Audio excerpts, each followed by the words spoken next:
첫 번째 사진 한번 볼까요? 저번 주에는 시편 8편 통해서 하나님의 광대하심, 그리고 하나님의 아름다우심에 대해서 묵상을 해보고 대비해서 우리가 얼마나 작은 자인가, 얼마나 연약한 자인가도 묵상해 보았습니다. 그러면서 이 나무에 대해서도 얘기를 했었는데요. 이 나무 이름을 제가 알았습니다. 여러분 알려주셔서 감사합니다. 이름이 뭐라고요? 자카란다라는 나무이고 꽃이 참 아름답습니다.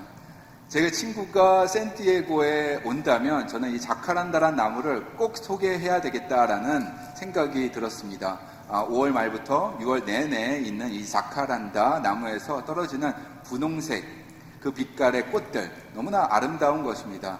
벚꽃과 같이 아름답게 이렇게 내리는 것을 보게 됩니다. 샌디에고 오래 사신 분들은 그러려니 하신 것 같아요. 그런데 저는 1년 돼서 그럴지 지나갈 때 이렇게 떨어지는 꽃잎을 보면은 셀피를 찍곤 합니다. 그렇게 사진 찍는 사람이 저밖에 없는 것 같더라고요. 참 아름다운 나무입니다. 남미에서 왔다고 하는데 남미에서는 하카란다라고 부르겠죠? 예, 자카란다라는 나무입니다. 다음 슬라이드 한번 보여주실까요? 제가 저번 주 월요일에 찍은 사진입니다. 토리파인 트레일에 제가 종종 갔었는데 이 밑에까지 내려간 것은 저번 주가 처음입니다. 그 바닷가에 내려가니까 정말 좋더라고요. 조약돌이 그렇게 많은지 몰랐습니다. 조약돌, 형형색색의 조약돌, 너무나 깜찍하고 앙증맞은 조약돌, 주워오고 싶었는데 말았습니다. 가져오면 안 될 것 같아서 다음에 가서 눈으로만 보는 걸로 그렇게 했습니다. 이곳에 종종 가봐야 되겠다. 하나님이 창조해 주신 이 자연 참으로 아름답다 생각하게 되었습니다. 저번 주에 제가 나눈 시편 8편 말씀을 들으시고 목장을 인도하시는 목자 중에 한 분이 우리의 목장 모임을 7월 달에는 바닷가에서 하기로 했습니다 하셔서 참 감사하였습니다. 바닷가에서 준비한 음식도 나누시고 그리고 눈을 들어 하늘을 바라보면서 창조자 하나님을 묵상하겠습니다 해주셔서 저는 참으로 감사하게 되었습니다. 오늘 말씀도 시편을 보도록 할 텐데요. 시편 73편을 통해서 하나님은 어떤 분이시고 그리고 하나님을 믿는다는 것이 어떤 의미인지 같이 보도록 하겠습니다. 시편 73편 1절 같이 읽을까요? 시작. 하나님이 참으로 이스라엘 중 마음이 정결한 자에게 선을 행하시나. 이 73편을 지은 사람의 이름이 제목이 거기 붙어 있는데 성경에 보시면 아삽의 시라고 붙어 있습니다. 그래서 지은이가 아삽이라는 것을 알 수 있습니다. 아삽이 누구인가? 아삽은 다윗 시대에 성전에서 찬양을 인도하던 사람이었습니다. 그리고 성가대를 인도하는 성가대장, 찬양 인도자 그렇게 보면 되겠습니다. 아삽의 시로 기록되어 있는 게 다윗 말고 아삽의 시로 기록되어 있는 게 150편의 시편 중에서 12편이 되고 있습니다. 어저께 새벽 기도에도 아삽의 시를 보게 되었는데요. 이 12편의 시를 읽게 되면은 아삽이라는 사람이 참 솔직하다라는 것을 우리가 배울 수가 있습니다. 돌려서 얘기하는 법이 없습니다. 여러분 중에서도 그렇게 그런 성격을 가지고 계신 분들 있으시죠? 돌려서 얘기하시지 않고 바로 본론으로 들어가셔서 주위를 혼동스럽게 좀 난감하게 하는, 당황스럽게 하는 경우가 있습니다. 아삽이 그런 사람이 아닌가 싶습니다. 저도 그런 면이 좀 있어서 이심전심이 되었습니다. 아삽의 시는 본인의 이 내적 갈등을 표현하는데 돌리지 않고 바로 본론으로 들어간다. 1절에는 이렇게 시작되지만 바로 2절부터는 본론으로 들어갑니다. 1절 다시 한번 볼까요? 다시 시작. 하나님이 참으로 이스라엘 중 마음이 정결한 자에게 선을 행하시나. 아삽의 신학이 1절에 담겨 있습니다. 그것은 무엇일까요? 하나님은 선하시다라는 것입니다. 이게 아삽이 가지고 있는 흔들리지 않는 신학이었습니다. 이게 1절에 있는데 이제 2절부터는 놀라운 일이 벌어지죠. 여러분, 하나님은 항상 선하시다. 언제나 선하시다. 어디에서나 선하시다. 하나님의 선하심을 100% 믿지 못한다면 저희는 하나님을 신뢰할 수 없는 것입니다. 100% 선하신 하나님, 만약에 선하시지 않는다면, 한때는 선하시고 가끔은 선하시지 않는다면 우리가 어떻게 하나님의 뜻을 온전히 따를 수가 있는 것일까요? 그렇게 할 수 없는 것입니다. 그러므로 하나님은 선하십니다. 완전히 선하십니다. 그분의 선하심을 확실히 드러낸 것이 제 머리 위에 있는 십자가가 되는 것입니다. 하나밖에 없는 아들, 죄인된 저희들을 위해 대신 죽게 하신 하나님은 선하십니다. 신실하십니다. 약속을 지키십니다. 사랑한다고 말해놓곤 행동하지 않는 사람들이 있는데 하나님은 행동으로 확증하셨습니다. 십자가가 그 증거가 되는 것입니다. 그러므로 여러분 믿으시기 바랍니다. 하나님은 선하시다. 아멘. 저희가 다 이해하지 못한다 하더라도, 우리의 삶 가운데 힘든 일이 있다 하더라도 하나님은 선하시다라는 것입니다. 그게 이분의 신학이었습니다. 1절. 그런데 말입니다. 아삽이 흔들리고 있습니다. 이 아삽이 삶을 살면서 휘청거리고 있습니다. 미끄러질 뻔했다고 고백하고 있습니다. 무슨 일이 있었던 것일까요? 2절 가서 보도록 하겠습니다. 바로 본론으로 들어갑니다. 2절 같이 읽겠습니다. 나는 거의 넘어질 뻔하였고 나의 걸음이 미끄러질 뻔하였으니. 무슨 이유에서인지는 모르지만 휘청거렸다는 것입니다. 신앙이 있었는데 휘청거리고 넘어질 뻔하였다. 신앙을 저버릴 뻔하였다라는 고백입니다. 여러분 신앙생활 하면서 휘청거린 적 있으신지요? 흔들리고 미끄러질 뻔하여서 여기까지인가 보다. 이제 믿음 생활 그만해야 하나 보다라고 생각하신 적 혹시 있지 않으신지요? 교회 다니면서 많이 신뢰했습니다. 사람도 신뢰했고 하나님도 신뢰했습니다. 그런데 왜 이런 일이 나에게 일어나는 것인가? 왜 내 가정에만 이런 일들, 말도 안 되는 일들, 상상하지 못했던 일들이 자꾸만 일어나는 것인가? 하나님은 선하시다고 하는데 이게 맞는 말인가? 라는 질문을 하게 됩니다. 그래서 아삽도 신앙을 잃어버릴 뻔하였습니다. 그냥 하는 말이 아니라 정말 잃어버릴 뻔했습니다. 무슨 이유가 있었던 것일까요? 그 이유를 우리가 깊이 살펴봐야 하겠습니다. 3절 말씀 보도록 하겠습니다. 같이 읽겠습니다. 이는 내가 악인의 형통함을 보고 오만한 자를 질투하였음이로다. 그들은 죽을 때에도 고통이 없고 그 힘이 강건하며 사람들이 당하는 고난이 그들에게는 없고 사람들이 당하는 재앙도 그들에게는 없나니. 이래서 힘들었습니다. 흔들렸습니다. 그리고 휘청거렸습니다. 악인인데, 누가 봐도 객관적으로 봐도 악한 사람인데 어쩌면 이럴 수가 있는 것인가? 내가 믿는 하나님 선하신 게 맞는가? 내가 뭔가 잘못하고 있는 것이 아닌가 하는 질문이 들고 의심이 들고, 이게 화가 생기는 것입니다. 계속해서 읽다 보면은 아삽의 이 화가 느껴집니다. 그리고 솔직하게 쏟아내는 것을 보게 됩니다. 악인이 잘 살고 형통하고 건강하게 오래 사는 것을 보고 와, 이럴 수는 없다라면서 자괴감을 느끼는 것입니다.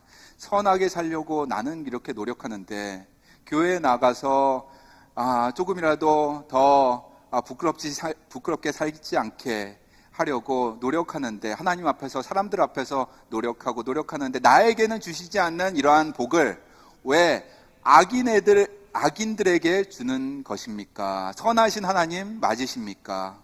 라는 것입니다. 이렇게 3절, 4절의 이유를 기록하고 있습니다. 악인이다 하면 여러분 어떤 사람이 떠오르세요?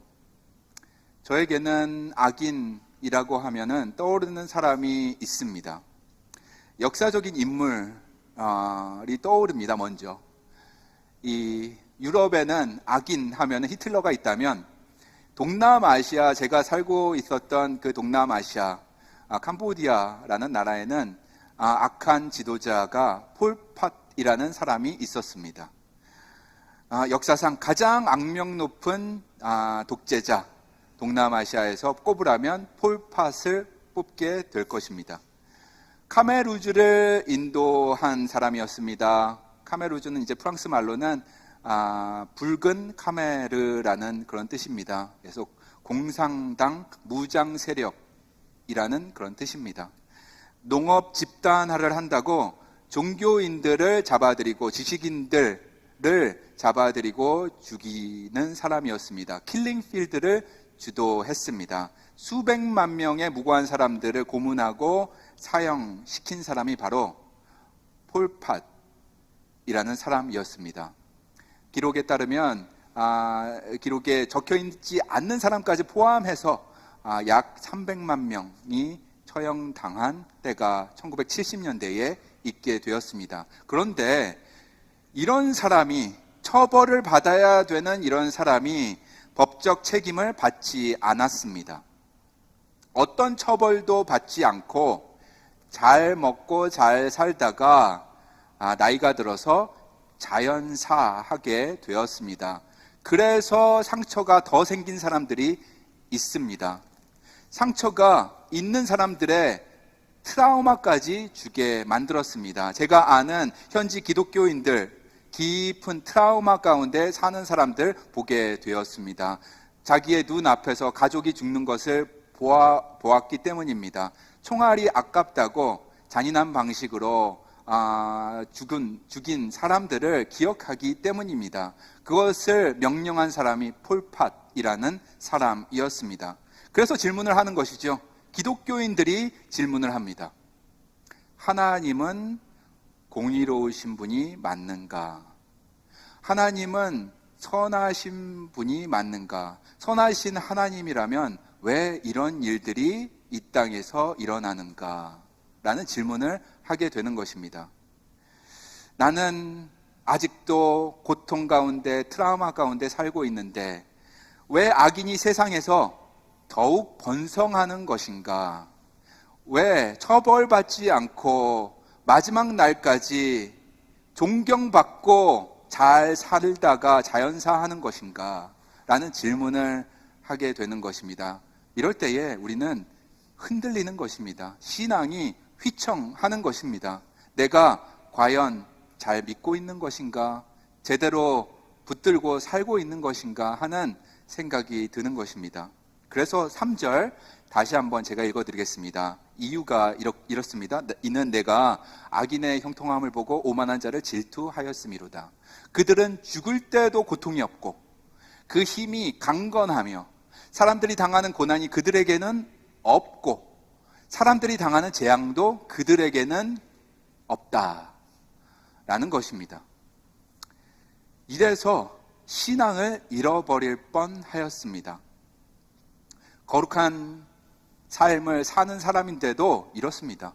성가대 대장으로 앞에서 예배를 인도하는데도 흔들리는 것입니다. 레위인 중에 레위인으로 앞에서 서 있는 사람도 이렇습니다.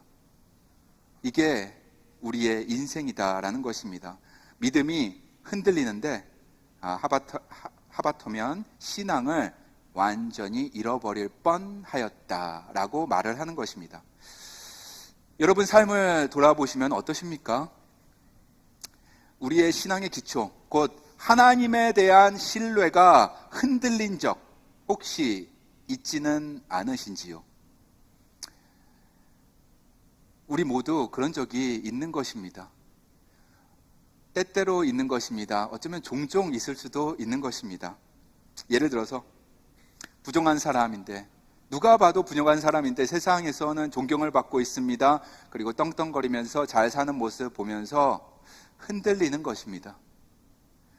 위선적인 사람입니다. 누가 봐도 약강인 사람인데, 강한 사람에겐 약하고 약한 사람에겐 강한 사람인데, 사람을 급을 두고 대하는 사람인데 세상에서는 소위 잘 나가고 있습니다. 이런 경우를 볼 때에 흔들리는 것입니다. 믿음 안에서 사업을 정직하게 잘 했는데 실패하는 경우를 볼 때 이해하지 못하는 것입니다. 신실한 성도가 불의의 사고를 당하게 되고 질병을 얻게 되어서 고통 속에 살게 되는 것도 이해할 수가 없는 것입니다. 교회에서 헌신적으로 봉사하는 분인데 경제적인 어려움 가운데 사는 분을 볼 때도 있습니다. 그리고 누가 봐도 헌신적이고 그리고 희생적인 부모인데 자녀들로부터 무시, 외면 당하고 사는 반면에 무책임한 부모 같은데 자녀들의 사랑을 받고 존중을 받는 것처럼 보이는 경우도 있습니다. 이럴 때 우리가 흔들리는 것입니다. 어쩌면 하나님 이럴 수가 있습니까? 하나님, 선하신 하나님 맞습니까? 라면서 하나님으로부터 등을 돌리는 경우도 있는 것입니다. 저와 제 아내에게도 이런 경우가 있었습니다. 이런 청년이 있었습니다. 참으로 신실한 30대 중반의 청년이었습니다. 이제는 30대 후반이 되었겠네요. 교회에서 예수 그리스도를 만나게 되고 인격적으로 만나서 그 감사함으로 교회에 사역하게 되고 찬양팀으로 인도하게 되고 그가 앞에서 찬양을 하게 되면 너무나 아름다운 모습이었습니다. 그는 제가 선교지에 있을 때 선교지에도 와 주었습니다. 방문해서 어렵고 힘들게 사는 현지인들에게 같이 나아가게 되었고 프로그램도 참여하게 되었고 그들의 손을 잡고 기도해주고 응원해주는 그의 모습이 생생하게 기억납니다.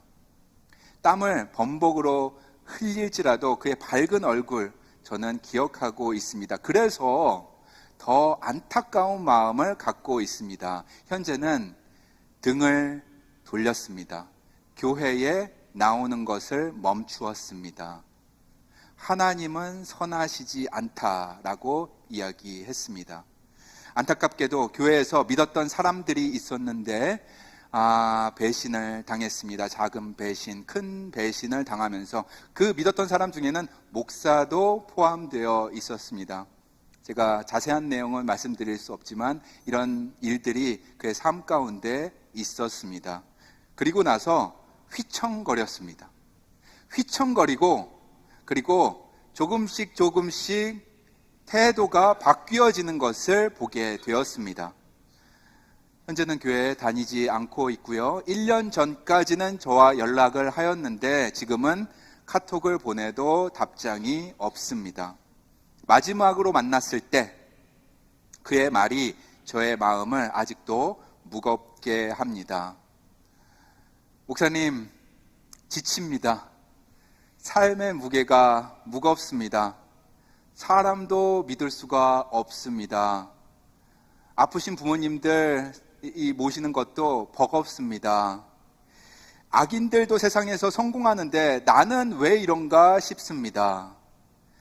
제게 있어서 하나님은 선하진 않습니다. 이 말을 마지막으로 하고 저와 연락도 끊어졌습니다. 저와 아내는 지금도 이 친구를 위해서 기도를 하고 있습니다.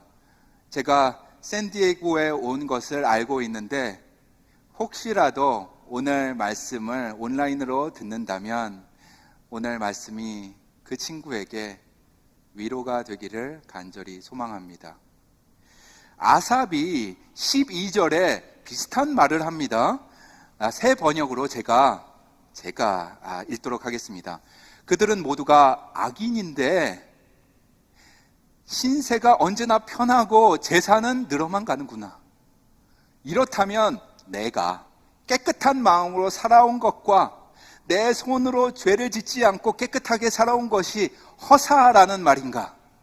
하나님, 주님께서는 온종일 나를 괴롭히셨으며 아침마다 나를 벌하셨습니다. 여기서 보니까는 하나님이 나를 벌하셨다, 하나님이 나를 괴롭게 했다라고 말하고 있습니다. 한 번도 아니고 두 번도 아니고 온종일 나를 괴롭게 하신다. 누가? 하나님이. 이런 말을 솔직하게 하는 것입니다. 여러분, 아삽의 마음이 이해가 되실까요? 여러분, 이해가 되실까요? 정결하게 살려고 노력했습니다. 성실하게 살려고 노력했습니다. 부끄럽지 않게 하나님 앞에서, 사람들 앞에서 살려고 그렇게 노력했는데 정말 왜 이러시는 것입니까? 나에게 왜 이러시는 것입니까? 솔직한 고백하고 있습니다. 아삽 참 솔직합니다. 그죠? 무엇을 우리가 배울 수 있을까요, 여러분? 이 아삽의 고백으로부터 배울 수 있는 점, 16절 가서 보도록 하겠습니다. 같이 한 목소리로 선포하시겠습니다. 내가 어쩌면 이를 알까 하여 생각한즉 그것이 내게 심한 고통이 되었더니 하나님의 성소에 들어갈 때에야 그들의 종말을 내가 깨달았나이다. 와, 놀라운 말씀이 여기 기록되어 있습니다.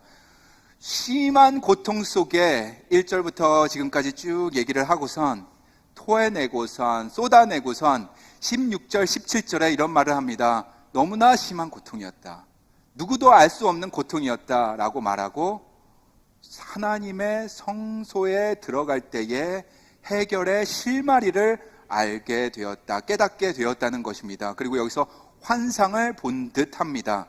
그들의 종말, 악인들의 종말을 깨닫게 되었다라고 고백을 합니다.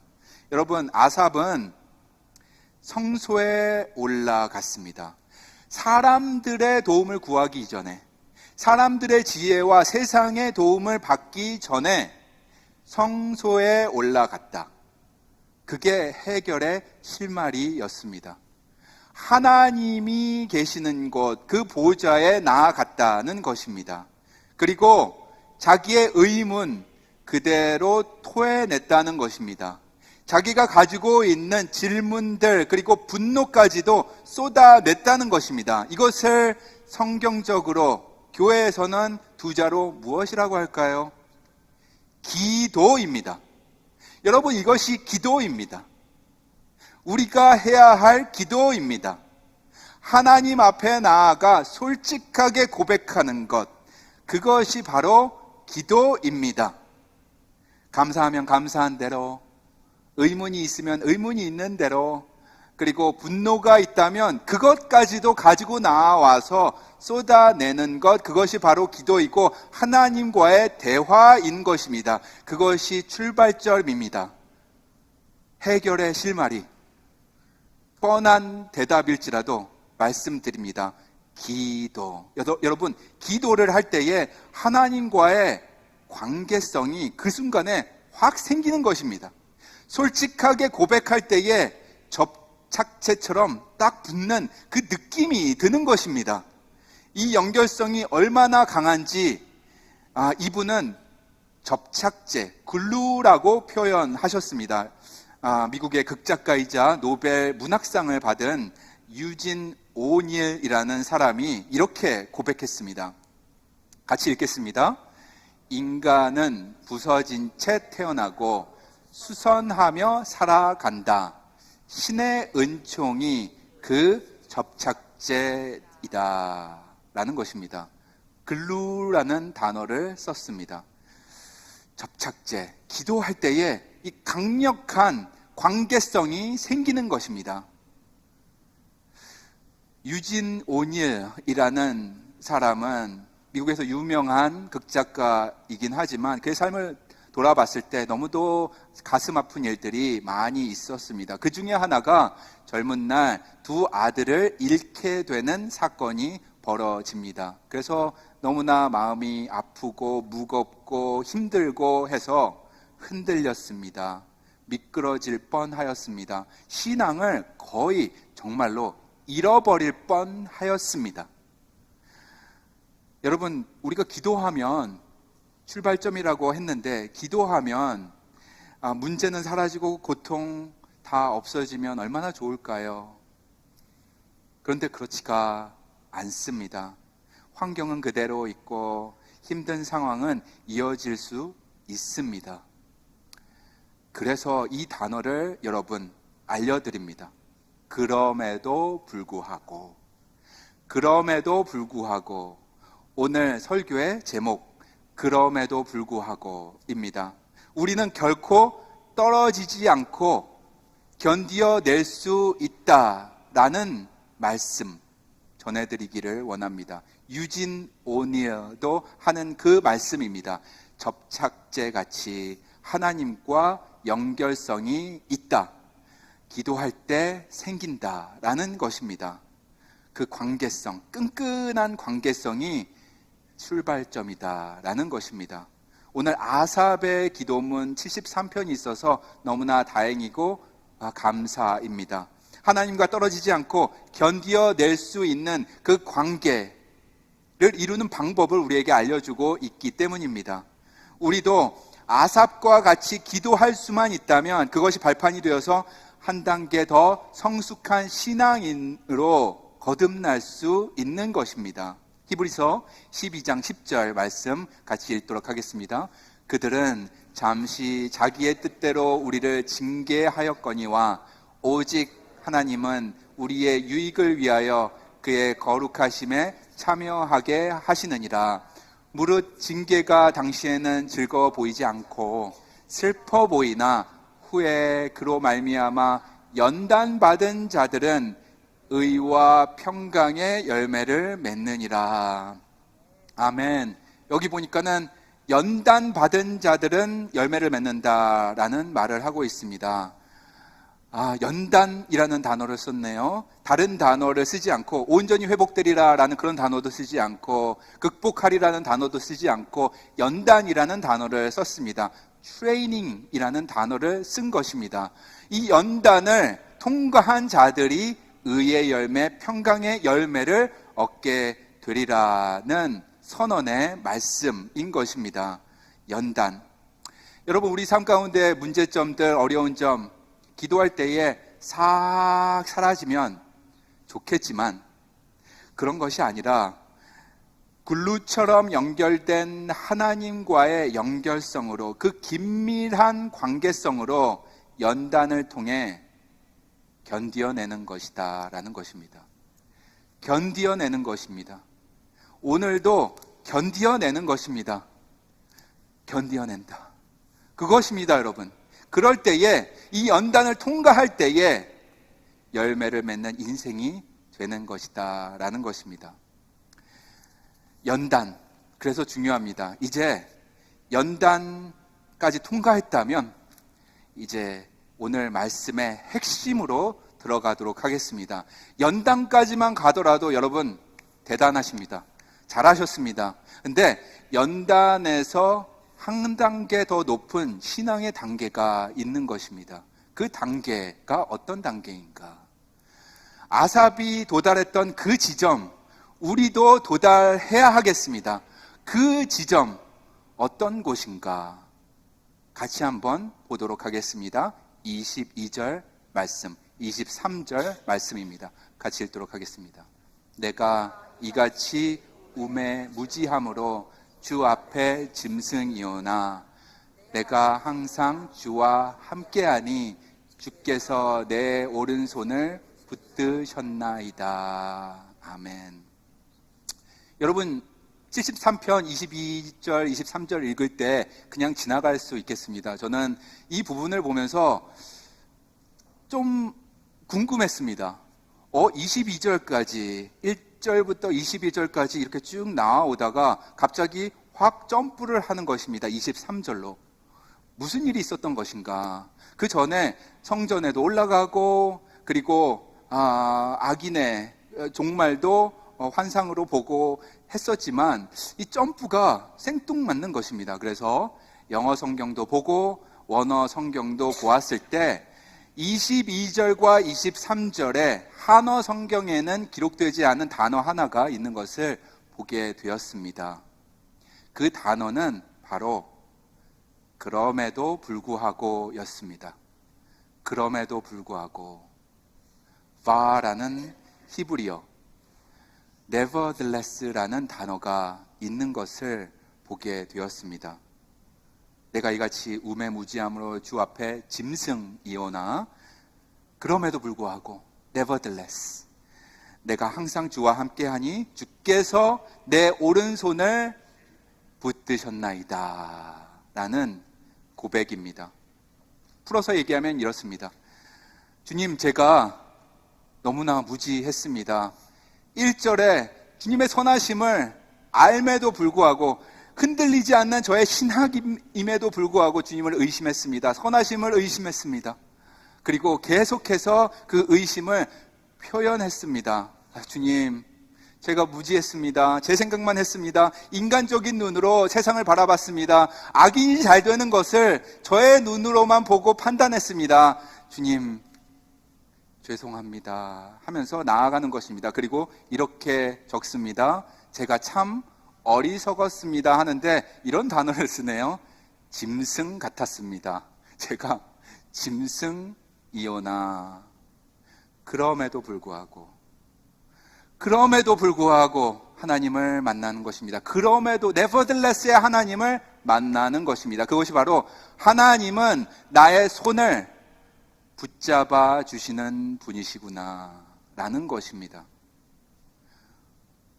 그럼에도 불구하고의 하나님, 오늘 나의 손을 붙잡아 주셨습니다. 그럼에도 불구하고 내 손을 놓지 않고 계십니다. 내가 이렇게 불평하고 한탄하고 분노까지도 쏟아내는데 내 손을 잡고 계십니다. 그러므로 주님 앞에 나아갑니다. 주님의 손 잡고 나아갑니다. 주님의 임재 앞에 나아갑니다. 찬양 인도자로 앞에 섭니다. 이 성전에서 모든 사람들 앞에 서서 찬양과 경배를 인도합니다. 주님, 이 예배 받아 주시옵소서. 23절부터 28절까지 이어지는 것입니다. 다음 슬라이드 보여주실까요? 그래서 여러분, 이게 참 중요합니다. 22절에서 23절로 나아가는 것. 그동안에 우리의 경험적인 신앙의 단계가 우리의 초보적인 신앙의 단계였다면 주위에 보이는 것들을 보고 판단하고 흔들리고 넘어지고 휘청이는 우리의 신앙의 단계였다면 이제 23절로 담대히 나아가는 것입니다. 그것은 바로 관계 그 자체가, 하나님과의 관계 그 자체가 해답이 되는 단계로 나아가는 것입니다. 그럴 때에 우리가 맞닥뜨려지고 있는 그런 장애물들, 인생의 문제들에 대한 진정한 해답을 얻게 되는 것입니다. 외적인 문제를 가지고 씨름하는 그런 신앙의 단계에 살아왔다면, 누가 떠먹여주는 이유식 같은 신앙생활을 하고 있다면 이제 연단을 지나 한 단계 더 성숙한 23절, 24절까지 나아가는 것입니다. 언제? nevertheless의 하나님을 만나고 나아가는 것이다. 관계 중심의 신앙으로 변화되는 것이다 라는 것입니다. 그럼에도 불구하고의 하나님을 경험하는 것이다. 사랑하는 성도님 여러분, 그래서 오늘 이 nevertheless의 단어가, 그럼에도 불구하고의 단어가 우리의 삶의 전환점이 되기를 간절히 소망합니다. 이번 주에 여러분 삶 가운데 프로블럼 프리가 되면 좋겠지만 그렇지 않을 수 있겠습니다. 신앙의 업앤다운이 있을 수 있습니다. 신뢰가 흔들릴 수도 있습니다. 하나님에 대한 신뢰, 사람에 대한 신뢰도 흔들릴 수 있습니다. 괜찮습니다. 낙담할 수 있습니다. 절망할 수 있습니다. 그럴 수 있습니다. 심지어 하나님으로부터 등을 돌릴 수도 있습니다. 그럴 수도 있습니다. 그런 사람이 주위에 있다면 다른 말 하지 아니하고 오른손을 내밀어 손만 잡아 주셔도 되겠습니다. 그리고 속으로 기도해 주셔도 되겠습니다. 한국에 있는 저의 그 신실한 친구, 그 친구 손을 참 잡아보고 싶다라는 생각이 듭니다. 그럼에도 불구하고의 하나님, 선하시고 신실하신 주님은 오늘도 여러분의 손을 꼭 잡고 계심을 믿으시기 바랍니다. 이 마음 가지고 마지막 절 읽고 마치도록 하겠습니다. 시편 73편 28절입니다. 이 관계성에 대해서 한 번 더 우리에게 알려주고 있습니다. 성숙한 신앙생활, 하나님과의 그 관계, 접착제 같이 연결된 관계 가운데 신앙생활 하자라고 고백하며 이 28절 같이 큰 목소리로 읽도록 하겠습니다. 하나님께 가까이 함이 내게 복이라. 내가 주 여호와를 나의 피난처로 삼아 주의 모든 행적을 전파하리이다. 아멘. 기도하시겠습니다. 거룩하신 하나님, 그럼에도 불구하고 우리를 떠나지 않으시는 하나님 기억합니다. 감사합니다. 주님의 이 축복이 저희의 손을 꼭 잡아주시는 것을 믿고 감사드립니다. 오늘도 내일도 우리의 인생 가운데 순간순간마다 손을 잡아주심을 깨닫게 하여 주시옵소서. 하나님은 진실로 나를 지키시는 자, 나의 손을 꼭 잡고 계시는 분이라는 고백을 하게 하여 주시옵소서. 더불어 하나님은 우리의 손을 잡으시는 분이라는 고백, 우리의 입술에 고백되게 하여 주시옵소서. 예수 그리스도의 이름으로 기도합니다. 아멘. 우리